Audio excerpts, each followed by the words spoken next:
네, 반갑습니다. 네, 안녕하십니까. 반갑습니다. 네, 오늘 새가족 초청주의를 하러 가신 하나님께 감사드립니다. 오늘 처음 저희 바울교회를 찾아주신 분들을 예수님의 이름으로 환영합니다. 네, 네, 환영합니다. 네. 우리도 너무 즐겁지만 하나님께서는 아마 지금 춤을 추실 것 같습니다. 네, 너무 기뻐하실 것 같습니다. 환영하고 앞으로도 계속해서 함께 신앙생활을 해갔으면 좋겠습니다. 이제 오늘은 열왕기상의 마지막 주일 본문인데요. 열왕기상의 마지막은 아합이라는 왕의 그의 행적과 또 그의 최후를 기록하고 있습니다. 아합 왕은 북이스라엘 왕국의 왕이었습니다. 그는 앞장 20장을 보면 아람 민족과의 두 번에 걸친 큰 싸움에서 승리하게 됐습니다. 아람 족속은 북쪽에 사는 민족으로서 자주 이스라엘을 괴롭혔던 민족이었습니다. 아합 왕 때도 북이스라엘보다 훨씬 많은 군대를 끌고 와서 이스라엘을 공략했지만 하나님께서는 이스라엘 백성들을 불쌍히 여겨주시고 아람 군대를 이기게 해주셨습니다. 적은 군대로 더 큰 아람 군대를 이기게 하면서 하나님께서는 하나님보다 더 강한 신은 없다라는 것을 가르쳐주고자 했습니다. 열왕기상 20장 28절을 제가 읽겠습니다. 그때 하나님의 사람이 이스라엘 왕에게 나와 말하여 이르되 여호와의 말씀에 아람 사람이 말하기를 여호와는 산의 신이요 골짜기의 신은 아니라 하는도다. 그러므로 내가 이 큰 군대를 다 네 손에 넘기리니 너희는 내가 여호와인 줄을 알리라 하셨나이다 하니라. 내가 누구인지 알려주겠다. 그러시면서 큰 군대를 이기게 하셨다는 것이죠. 아람 사람들은 여호와 하나님은 산에서만 싸움을 잘하는 줄 알았습니다. 왜냐하면 이스라엘은 높은 산지가 많거든요. 하나님을 과소평가한 것이죠. 하나님은 그것을 들으셨고 어떤 상황에서도 어떤 형편에서도 하나님은 모든 왕들, 모든 신들 위에 뛰어나신 신임을 드러내기 위해서 아람 군대를 이기게 해주셨습니다. 그렇다면 두 번의 큰 싸움을 이긴 아합 왕은 하나님을 어떻게 생각하고 또 백성들을 위해서 어떤 왕이 되고자 힘써야 됐을까요?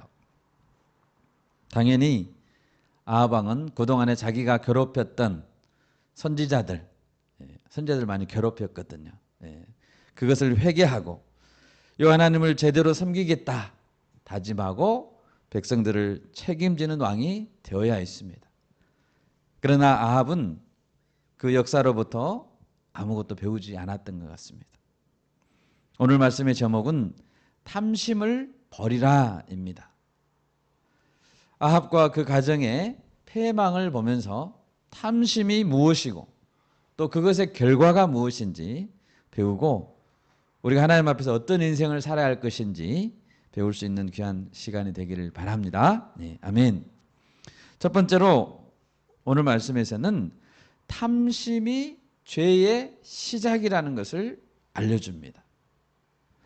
1절 말씀 같이 한번 읽어보겠습니다. 열왕기상 21장 1절입니다. 그 후에 이 일이 있으니라. 이스라엘 사람 나봇에게 이스라엘의 포도원이 있어 사마리아의 왕 아합의 왕궁에서 가깝더니. 이스라엘이란 지역은 여러 산들에 둘러싸인 분지였습니다. 다볼산, 길보아산, 갈멜산 이런 산들에 둘러싸여 있었고 산들에서 내려오는 물이 풍부했습니다. 그래서 이스라엘 가운데 가장 비옥한 땅이었어요. 그 가운데는 포도원이 많았습니다. 또 경치가 아름다워서 아합은 별궁을 지어서 겨울에는 그곳에서 지냈습니다. 그 당시 아합 왕의 궁전은 아주 호화로운 궁전이었다고 합니다. 상아를 많이 사용해서 상아궁전이다 이렇게 불렸다고 합니다. 그런데 어느 날 아합이 보니 자기 궁전 곁에 잘 가꾸어진 포도원이 눈에 들어왔습니다. 그 포도원을 자기 것으로 만들고 싶은 마음이 생겼습니다. 충동이 생긴 것이죠. 자세히 알아보니 나봇이라는 사람의 포도원이었습니다. 아합은 나봇에게 말을 전했습니다. 2절을 보십시오. 같이 읽을까요? 2절. 아합이 나봇에게 말하여 이르되 내 포도원이 내 왕궁 곁에 가까이 있으니 내게 주어 포도밭을 삼게 하라. 내가 그 대신에 그보다 더 아름다운 포도원을 내게 줄 것이요 만일 내가 좋게 여기면 그 값을 돈으로 내게 주리라. 내게 줘 채소밭을 삼게 하라고 했죠. 다른 포도원을 주든지 아니면 돈을 줄 테니까 다른 곳으로 떠나라 이렇게 한 것입니다. 한번 눈앞에 있는 그 포도원을 갖고 싶다라는 생각이 들어오니까 그 갖고 싶다는 생각이 떠나질 않았습니다. 기어이 갖고 싶었습니다. 왕궁의 크기를 좀만 더 넓히면 더없이 좋을 텐데 99개 있는 사람이 하나를 더 채우려고 하잖아요. 그래서 100개를 만들고 싶어 하잖아요. 경치를 저기서 즐기면 좋을 텐데 포도원을 채소밭으로 가꾸어서 채소를 내가 먹을 수 있으면 좋을 텐데 내가 갖고 싶으면 나는 왕인데 이 정도도 갖지 못할까 하면서 즐기고 싶고 자신을 과시하고 싶은 생각으로 다른 일은 도무지 잡히지 않았습니다. 탐욕이 한번 우리 마음에 자리를 잡으면 잘 떠나지 않는 것 같아요. 그래서 탐욕스러운 생각은 초기에 끊어내야 됩니다. 예. 우리가 잘 아는 대로 창세기 3장에 보면 사탄이 하와에게 거짓말을 한 장면이 나오죠. 선악과를 먹어도 절대로 죽지 않는다라고 거짓말을 했습니다. 하와가 그 말을 듣고 보니 정말 안 죽을 것 같아요. 왜냐하면 너무 확신 있게 말했거든요. 사탄이 절대 안 죽는다. 그러다 보니 선악과를 보니 맛있게 보였습니다. 정말로 내가 이걸 먹어도 안 죽을지도 몰라. 죽으면 뭐 어때? 죽는 게 별건가? 죽기 전에 꼭 한번 먹어보고 싶다. 버킷리스트, 선악과 한번 따먹기. 먹고 죽자. 그러다가 정말 죽게 됐죠? 예, 그러다가 정말 죽었습니다. 여러분 얼마나 어리석은 생각입니까? 하나님은 절대로 먹지 말라. 반드시 죽으리라고 했죠?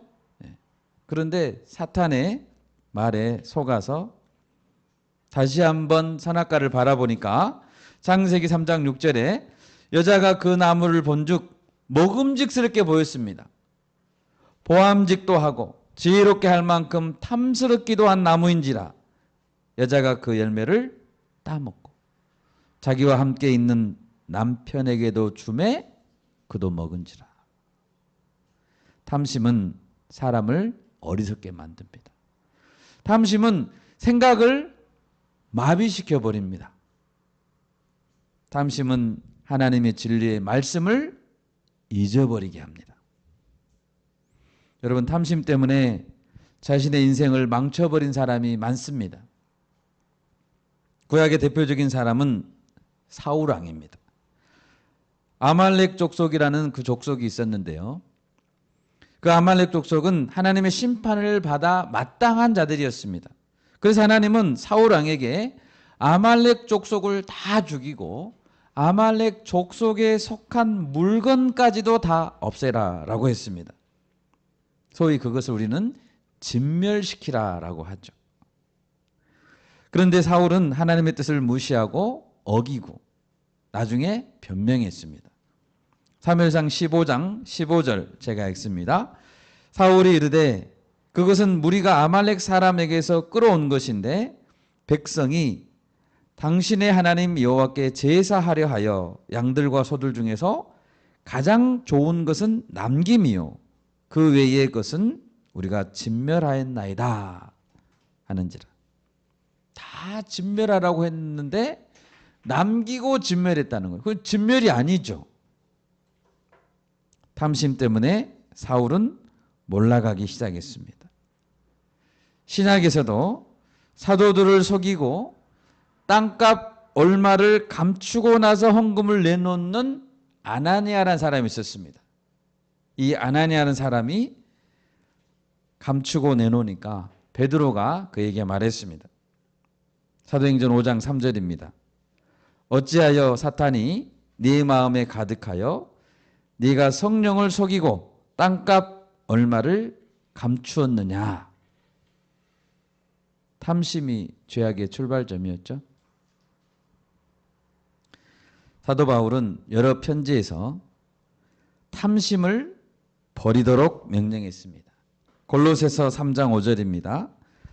그러므로 땅에 있는 지체를 죽이라. 곧 음란과 부정과 사욕과 악한 정욕과 탐심이니 탐심은 우상숭배니라. 여러분 탐심이 뭐라고요? 우상숭배래요. 예. 요즘에는 바알신, 아세라신이 없잖아요. 아니에요. 탐심이 우상입니다. 바울은 제자 디모데에게 세상의 마지막 때에 가까우면 탐심이 뚜렷하게 나타날 것이다 라고 경고했습니다. 디모데후서 3장 1절과 2절 말씀입니다. 너는 이것을 알라. 말세에 고통하는 때가 이르러 사람들이 자기를 사랑하며 돈을 사랑하며 자랑하며 교만하며 비방하며 부모를 거역하며 감사하지 아니하며 거룩하지 아니하며. 누구를 사랑한다고요?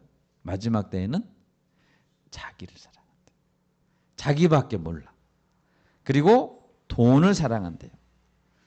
점점점 말세가 갈수록 그 현상이 뚜렷하게 나타난다는 것입니다. 여러분 아합 왕을 보십시오. 아합이 왕이라니까요. 왕인데 나봇이라는 사람의 포도원을 자기가 취하지 못하자 들어 누워버렸습니다. 근심하고 답답한 마음에 식음을 전폐했습니다. 왕의 체면이 있으니까 가서 직접 빼앗지는 못하고 다른 사람들이 대신 빼앗아 주도록 지금 비겁한 연기를 하고 있는 거예요. 연기. 예. 온 백성들을 돌봐야 하는 왕이 한 백성의 포도밭을 자기 것으로 만들지 못해서 안달하는 모습은 참으로 슬프게 합니다. 여러분 우리가 탐심이 죄의 출발점이라는 것을 깨달읍시다. 아멘. 그리고 탐심을 멀리할 수 있기를 기도합니다. 탐심은 우리를 마비시킨다고 그랬습니다. 우리의 눈을 어둡게 해버린다고 했습니다. 눈이 어둡고 생각이 마비된 자가 뭘 어떻게 할 수 있겠어요? 우리가 늘 우리 마음속에 있는 탐심, 불필요한 욕심, 자기를 높이려고 하는 마음이 있는지 없는지 잘 살피고 점검할 수 있기를 바랍니다. 두 번째로 탐심이 들어올 때는 더 늦기 전에 회개해야 된다는 사실입니다. 나봇이 아합 왕에게 대답을 했습니다. 3절입니다. 나봇이 아합에게 말하되 내 조상의 유산을 왕에게 주기를 여호와께서 금하실지로다 하니. 여호와 하나님께서는 그 누구에게도 조상이 물려준 유산을 주지 말라 하고 철칙을 세웠습니다. 이스라엘 백성이라면 누구든지 이 율법을 잘 알고 있습니다. 그것이 레위기 25장 23절과 4절에 잘 나와 있습니다. 제가 레위기 25장 이 부분을 현대인의 성경 번역으로 읽어드리겠습니다. 그리고 너희는 토지를 팔 경우에 아주 팔아넘기는 조건으로 팔아서는 안 된다. 이것은 토지가 너희 것이 아니라 내 것이며 너희는 다만 그 토지를 사용할 수 있도록 허락받은 소작인으로 나와 함께 있는 나그네에 불과하기 때문이다. 토지를 매매할 때는 본래의 소유주가 언제든지 그 토지를 다시 사들일 수 있는 권한이 계약상에 인정되어야 된다. 토지는 누구 것이라고요? 너희 것이 아니라 하나님 것이라는 거예요. 모든 토지는 하나님 것입니다. 단지 너희는 일정 기간 사용할 수 있는 권리만 받은 거라는 거예요. 우리는 사용할 수만 있어요. 우리 것이 아니에요. 그래서 하나님이 주신 유산은 대대로 아예 주지 못합니다. 그래서 나봇은 하나님께서 엄히 금하신 것이니 도저히 내가 팔 수 없습니다. 줄 수 없습니다라고 대답한 것입니다. 얼마나 옳은 대답이었어요. 여러분, 그 당시에 아합과 이세벨은 폭력적이고 불의한 왕으로 유명했습니다. 잘못 걸리면 죽는 거예요. 이런 사람이 드린 것을 잘 알고 있는 나봇이었지만 나봇은 자신의 생명이 위협을 받는다 할지라도 하나님께서 금하신 것은 행할 수 없다라고 말한 거예요. 용기 있죠.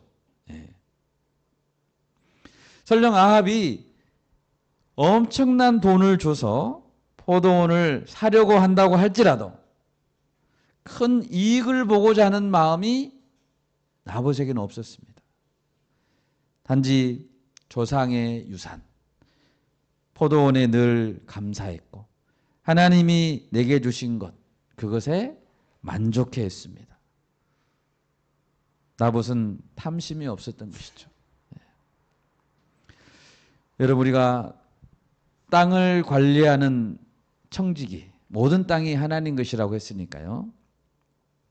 땅을 관리하는 청지기 일뿐만 아니라 우리에게 하나님이 주신 시간, 나의 재능, 돈, 내가 가진 지위, 모든 것에 우리가 청지기인 줄 믿습니다.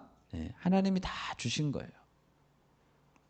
내 생명까지도 내 것이 아니고 하나님께서 주신 것임을 믿습니다.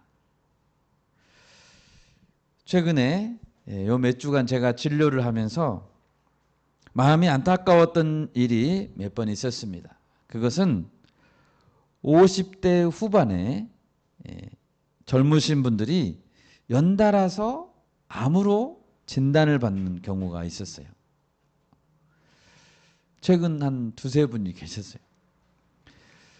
전혀 예상하지 못한 검사에서 암으로 발견되니까 그분들이 놀라서 너무 당황하는 모습을 보았습니다. 어떤 분은 정말 슬퍼하는 그런 모습을 보았습니다. 저도 마음이 너무 아팠습니다. 그래서 위로해드릴 수밖에 없었습니다. 그러면서 하나님께서 우리 생명을 가지고 계신 주인이십니다. 하나님께 우리가 맡깁시다. 치료를 잘 받읍시다 라고 말했습니다. 여러분, 하나님께서 우리 영혼을 도로 찾아가신다라고 하시면 우리는 다른 방법이 없습니다. 다시 내주어야 합니다. 우리는 생명의 주인이 아니기 때문이에요. 우리는 모두 하나님 앞에서 겸손히 엎드려야 합니다. 아멘. 아멘. 아합 왕도 이세벨 왕비도 영원히 왕의 자리에 있을 수 없습니다. 언젠가는 하나님께서 부르시면 돌아가야 되고 예상하지 못한 날에 자신의 인생의 결산을 해야 될 때가 반드시 있는 것입니다. 전도서 3장 1절에서 3절 제가 한번 읽겠습니다. 범사에 기한이 있고 천하 만사에 다 때가 있나니 날 때가 있고 죽을 때가 있으며 심을 때가 있고 심은 것을 뽑을 때가 있으며 죽일 때가 있고 치료할 때가 있으며 헐 때가 있고 세울 때가 있으며. 이 세상에 올 때가 있으면 반드시 갈 때가 있다는 거예요. 전도서 7장 7절입니다. 탐욕이 제자를 우매하게 하고 뇌물이 사람의 명철을 망하게 하느니라. 나봇이 하나님의 말씀대로 살고자 왕의 요청을 거절했을 때 아합은 깨달았어야 됩니다. 하나님께서 금하셨습니다 라고 말하면 왕이 얼굴이 뜨끈뜨끈해야 되겠죠. 지금 북이스라엘의 왕이잖아요. 뭐 다른 나라의 왕이 아니잖아요. 이스라엘의 왕이다니까요. 하나님의 말씀이 금하신다고 하는데 왕은 왜 내게 달라고 하세요? 라고 하면 왕이 뭐라고 해야 돼요? 미안하다. 내 얼굴이 뜨끈뜨끈하고 내가 말씀을 잘못 봤네. 하나님께 기도해야죠. 내가 악한 일을 행할 뻔했습니다. 하나님 잘못했습니다. 그리고 그 말씀을 더 붙들고 기도하고 하나님을 찬양해야죠. 내 은혜가 족합니다. 내게 주신 은혜, 내게 주신 복이 족합니다. 이렇게 고백해야죠. 사실 한 나라의 왕까지 하나님 올려주셨잖아요. 얼마나 감사해요. 돈도 주시고 명예도 주시고 왕이니까 겨울 궁전도 있었다고 했잖아요. 그런데 그 포도원 하나 더 차지하려고 그러면 되겠습니까? 또 적군들의 침입에서 지켜주시니 얼마나 감사합니까? 남은 인생에 내가 하나님의 뜻대로 잘 살겠습니다 하고 기도하고 회개했어야 마땅하죠. 네. 그런데 탐욕에 사로잡힌 아합은 깨닫지 못했습니다. 여러분, 우리의 본성이 참으로 악한 인간들이죠. 누구나 넘어질 수 있고 충동이 올라올 수도 있습니다. 그러면 그때 우리는 어떻게 해야 됩니까? 늘 깨어있다가 그런 탐욕이 자리 잡으려고 하면 말씀을 깨닫고 말씀을 비춰서 돌이켜야 되겠죠. 네. 나봇으로부터 아합도 말씀을 들었잖아요. 들었으면 돌이켜야죠. 듣고 나서도 내가 하고 싶은 대로 하고야 말겠다. 이렇게 생각하는 자는 얼마나 어리석은 자입니까? 야고보서 1장 23절에서 25절 말씀 제가 읽겠습니다. 누구든지 말씀을 듣고 행하지 아니하면 그는 거울로 자기의 생긴 얼굴을 보는 사람과 같아서 자신을 보고 나서 그 모습이 어떠했는지를 곧 잊어버리거니와 자유롭게 하는 온전한 율법을 들여다보고 있는 자는 듣고 잊어버리는 자가 아니요 실천하는 자니 이 사람은 그 행하는 일에 복을 받으리라. 말씀이라는 거울을 보고 돌아가서 뒤돌아서서 잊어버리는 자는 어리석은 자죠. 여러분, 우리가 언제 거울을 봅니까? 왜 봅니까? 거울을 보고 나서 오물이 묻어 있으면 다시 가서 씻으려고 보지 않나요? 거울을 보고 나서 오물이 묻었네? 안 씻는 사람은 얼마나 어리석은 자예요. 말씀이라는 거울을 보고 잘못되었다면 회개하고 그 말씀대로 실천해야 그 행하는 일에 복을 받는다고 했습니다. 하나님의 말씀 거울을 우리도 보고 고치고 그 행하는 일에 복을 받을 수 있기를 바랍니다. 아멘. 아합 왕은 그가 어리석었던 이유는 나봇의 입을 통해 들려주신 하나님의 말씀을 금방 잊어버렸다는 거예요. 여러분, 회개하지 않는 자는 결단코 천국에 들어가지 못합니다. 회개가 구원의 전제는 아닙니다만 회개하지 않는 자는 천국에 들어가지 못합니다. 한 번은 예수님께서 어떤 자들이 예수님께 와서 말했습니다. 누가복음 13장 1절입니다. 그때 마침 두 사람이 와서 빌라도가 어떤 갈릴리 사람들의 피를 그들의 제물에 섞은 일로 예수께 아뢰되. 빌라도가 어떤 갈릴리 사람들이 제사를 드리고 있을 때 그들을 죽였습니다.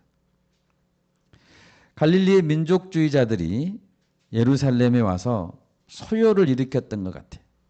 이때 총독 빌라도는 성전에서 제사를 드릴 때 잔인하게 그들을 죽이고 진압했습니다. 이 사건을 들을 때 예수님은 말씀했습니다. 누가복음 13장 2절과 3절입니다. 대답하여 이르시되 너희는 이 갈릴리 사람들이 이같이 해 받음으로 다른 모든 갈릴리 사람보다 죄가 더 있는 줄 아느냐. 너희에게 이르노니 아니라 너희도 만일 회개하지 아니하면 다 이와 같이 망하리라. 갑자기 빌라도가 다 죽였어요. 성전에서 갈릴리 사람들이 제사를 드릴 때 죽였는데 사람들이 그렇게 생각했다는 거예요. 아, 그 사람들이 죄가 더 많았구나. 예수님은 그것이 아니라 너희도 만일 회개하지 아니하면 다 망한다라고 말했다는 거예요. 여러분, 회개하지 않으면 결단코 천국에 들어가지 못합니다. 예수님은 또다시 이런 말씀하셨습니다. 당시 실로암 망대가 무너져서 18명이 한꺼번에 죽는 사건이 생겼습니다. 누가복음 13장 4절 5절입니다. 또 실로암에서 망대가 무너져 치여 죽은 18사람이 예루살렘에 거한 다른 모든 사람보다 죄가 더 있는 줄 아느냐. 너희에게 이르노니 아니라 너희도 만일 회개하지 아니하면 다 이와 같이 망하리라. 갑작스런 재해나 전쟁이나 질병이나 사고 때문에 죽은 사람들이 있다고 생각해 봅시다. 사람들은 그렇게 말을 많이 하죠. 저 사람들이 죄가 더 많아서 저런 일을 당할 거야. 예수님은 그렇지 않다라고 말씀하고 계시죠. 네 죄를 회개하라. 네 죄를 회개하는 기회로 삼아라 라고 말씀하셨던 것입니다. 예수님께서 외치셨던 메시지가 무엇이었습니까? 회개하라. 천국이 가까이 왔느니라 였습니다. 누구든지 회개하지 않으면 패망합니다. 우리 모두 작은 탐욕이라도 회개하고 천국에 합당한 자들이 될 수 있기를 바랍니다. 아멘. 회개할 수 있어야 됩니다. 마지막 세 번째로 탐심이 계속되면 반드시 비참한 결과를 맺게 된다는 사실입니다. 아합이 아무것도 먹지 않고 들어 누워 있자 아내인 이세벨이 아합에게 와서 말했습니다. 7절을 보십시오. 왕이 지금 이스라엘 나라를 다스리나이까 일어나 식사를 하시고 마음을 즐겁게 하소서. 내가 이스라엘 사람 나봇의 포도원을 왕께 드리리이다. 강제로 빼앗아서 드리겠다고 하는 거예요. 왕이 지금 한 나라의 왕이 맞습니까?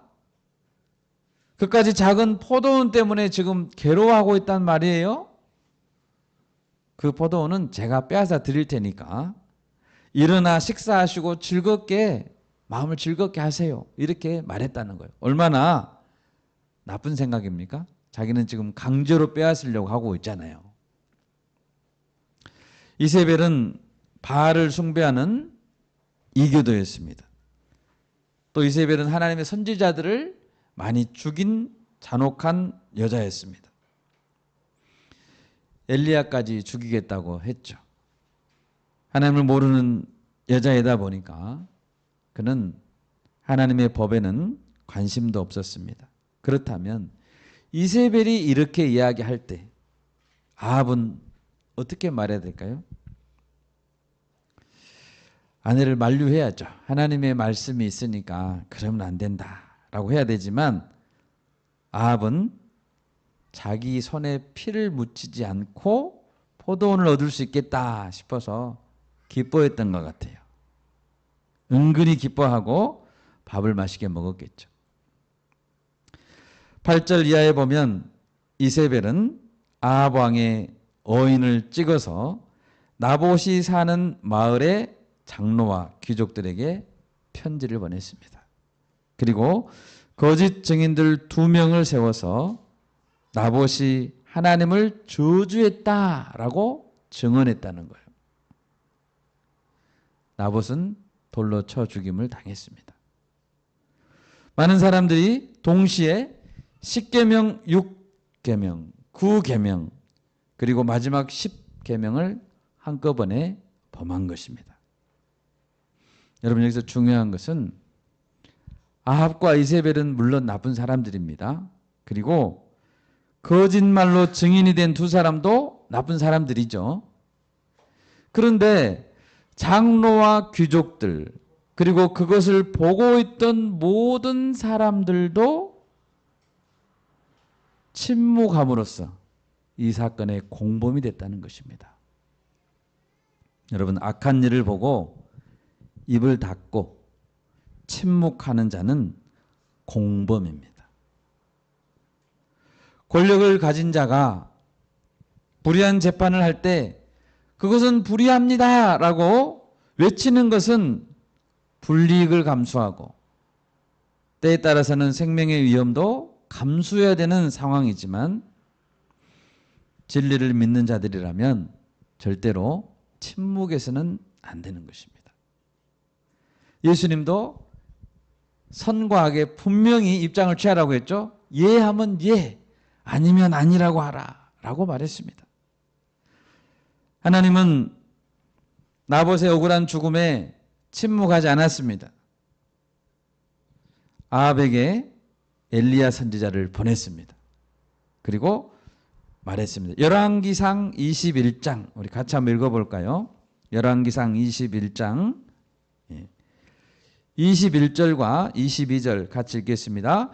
여호와의 말씀이 내가 재앙을 내게 내려 너를 쓸어버리되 네게 속한 남자는 이스라엘 가운데 매인자나 노인자를 다 멸할 것이요 또 네 집이 느바세 아들 여로보암의 집처럼 되게 하고 아히야의 아들 바하사의 집처럼 되게 하리니 이는 네가 나를 노하게 하고 이스라엘이 범죄하게 한 까닭이니라. 아멘. 네게 속한 남자들을 다 쓸어버린다 했습니다. 얼마나 무서운 심판입니까? 그리고 이세벨에게 대해서도 저주했습니다. 이어서 23절과 24절도 같이 읽겠습니다. 이세벨에 대하여도 여호와께서 말씀하여 이르시되 개들이 이스라엘 성읍 곁에서 이세벨을 먹을지라. 아합에게 속한 자로서 성읍에서 죽은 자는 개들이 먹고 들에서 죽은 자는 공중의 새가 먹으리라고 하셨느니라 하니. 아멘. 이세벨도 비참하게 죽을 것이라고 예언하셨죠. 그런데 이 예언의 말씀은 그대로 성취됐습니다. 아합은 어느 날 전쟁에 나가서 화살에 맞았는데요. 무심코 쏜 화살에 그는 맞아서 죽었습니다. 우연히 조준해서 쏜 화살이 아니고 무심코 한 병사가 쏜 화살에 맞아 죽었다는 거예요. 이것은 우연을 가장한 하나님의 필연적인 심판이었습니다. 열왕기상 22장 38절 22장 38절 같이 한번 읽읍시다. 그 병거를 사마리아 못에서 씻음에 개들이 그의 피를 핥았으니 여호와께서 하신 말씀과 같이 되었더라. 거기는 창기들이 목욕하는 곳이었더라. 여기서 아합이 죽은 거예요. 하나님의 심판은 무섭습니다. 그리고 하나님이 이어서 엘리야의 후계자인 엘리사 선지자를 통해서 예후라는 사람을 왕으로 세우시고 그 예후를 통해서 아합 일가를 몰살시킵니다. 열왕기하 9장에서는 이세벨이 그 예언대로 죽는 장면이 나오고요. 열왕기하 10장에서는 아합 왕의 아들 70명이 한꺼번에 죽는 장면이 나옵니다. 하나님은 하신 말씀을 그대로 이루시는 분입니다. 아멘. 반드시 탐욕에 회개하지 않고 계속 탐욕을 부리는 자의 마지막은 무서운 심판입니다. 여러분, 탐심을 회개하지 않으면 돌이킬 수 없는 비참한 결과를 가져옵니다. 더 늦기 전에 회개해야 됩니다. 이런 결과를 안다면 우리 주변에 탐심에 빠진 자들에게 우리는 어떻게 조언해야 되겠습니까? 이세벨처럼 하면 안 되겠죠? 네. 탐심과 교만을 버리십시오. 하나님께로 돌아오시고 하나님을 두려워하십시오. 하나님의 심판을 두려워합시다 라고 말해야 되는 것이죠. 이제 말씀을 맺고자 합니다. 여러분, 우리가 여호와 하나님께서 주신 복을 감사합시다. 각자에게 생각해 보면 복이 없는 사람 없어요. 내가 받은 복을 감사하고 그것을 만족해하고 탐심을 버릴 수 있기를 바랍니다. 다윗의 유명한 고백 시편 23편, 여호와는 나의 목자시니 내게 부족함이 없으리로다. 아멘. 혹시라도 부족한 것이 있다면 여호와 하나님께 가지 않았기 때문이에요. 목자이신 하나님께 가면 부족함이 없습니다. 하나님의 말씀이 내 마음에서 떠나버리고 그래서 내 심령이 메말라 버린 자들은 다른 것으로 내 마음을 채우고자 탐심을 버리지 못하는 거예요. 탐심이 들어오면 말씀으로 막 채우고 감사로 채우면 탐심이 떠납니다.